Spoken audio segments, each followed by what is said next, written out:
Hello everybody and welcome. In this video I will show you how to enter pairing mode for your speaker Ultimate Ears Boom 2.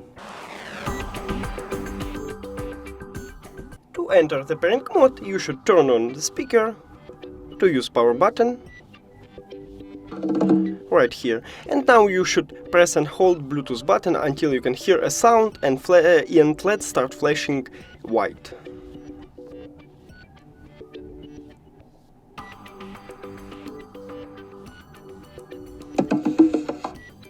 Right here, and we can see the LED start flashing. That's it.